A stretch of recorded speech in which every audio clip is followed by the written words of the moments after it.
Good morning, it's Thursday, October the 7th, and you're watching AGORACOM Small Cap News TV. I'm your host, Paul Kandakos. AGORACOM TV is a daily, fast-paced show, bringing you the best press releases along with the halts at the open so you can hopefully profit from them and potentially find your next great small cap investment. Folks, I got 3 great press releases for you this morning.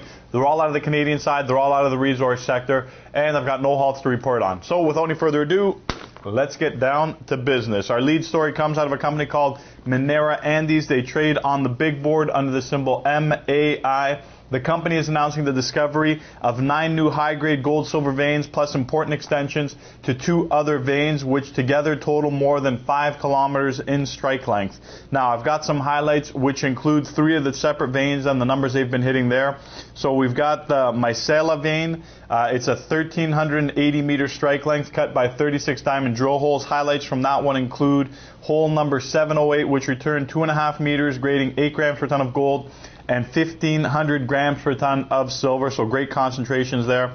Hole number 786 returned 1 meter of 33 grams per ton of gold and 2,750 grams per ton of silver, so some great concentrations there. Moving on to their next vein, the Sofia vein. It's a 600-meter strike length cut by 20 diamond drill holes. Highlight there, 477, that's hole 477, returned 1.5 meters of 8 grams per ton of gold and 885 grams per ton of silver. And finally, we've got the Antonella vein, 870-meter strike length cut by 13 diamond drill holes. Hole number 524 returned 5.5 meters of 13.5 grams per ton of gold and 200 grams per ton of silver. So some great concentrations there. Relatively small intercepts, but nonetheless very high concentrations. A little bit about the company. They're an exploration company focused on gold, silver, and copper in Argentina. Last at $1.76. High of $1.77, so it looks like they're right at the 52-week high. Low of 63 cents, market cap of $466 million. Moving on to our next company, Bear Creek Mining Corporation, on the venture under the symbol BCM. The company is announcing the results of a positive feasibility study for its 100% owned Santa Ana silver deposit located in southern Peru. I've got some highlights, which include proven and probable mineral reserves containing 63 million ounces of silver at Santa Ana now bring the company's total reserves to over 321 million ounces of silver. And everybody's talking silver these days. Silver has broken the $22 mark. It's very close to the $23 mark, so everybody is talking silver, something you might want to take a look at. Santa Ana projects pre-tax net present value of $85 million at a 5% discount rate and an internal rate of return of 25%.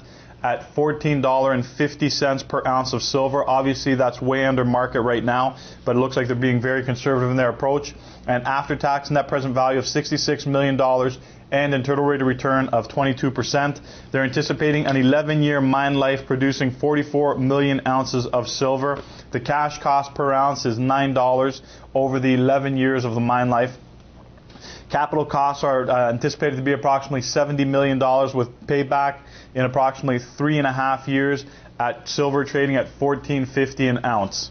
Now, a little more current, using the more current figures, at $22.92 per ounce of silver, the project would have a pre-tax internal rate of return of 70% and the net present value of 5% of $341 million, significantly higher than the previous figures I discussed. So obviously, the higher the price of silver, the more cost-effective, the more profitable this project becomes. Company is last at $6.08, high of $6.35, low of $3.08, market cap of $425 million. And finally, we're going to wrap it up with a gold company, Olympus Pacific Minerals. They trade on the big board, the TSX, under the symbol OYM. The company has announced that they've increased gold production in the 3rd quarter. So that's a 3rd quarter ending September 30th, 2010. They're announcing that gold production was approximately 9,310 ounces of gold. Production for the last 4 quarters now stands at 35,000 ounces of gold cumulatively. And a little bit about the company. They're positioned to expand gold production in Southeast Asia from its core properties and has established a production timeline that increases the company's annualized production to 80,000 ounces of gold by the 3rd quarter of 2011. Last at 60 cents, high of 67, low of 22, market cap of approximately $200 million. That's a wrap for today's show. Thanks for joining us. Make sure to join us again here tomorrow. We've got more great press releases and halts at the open for you.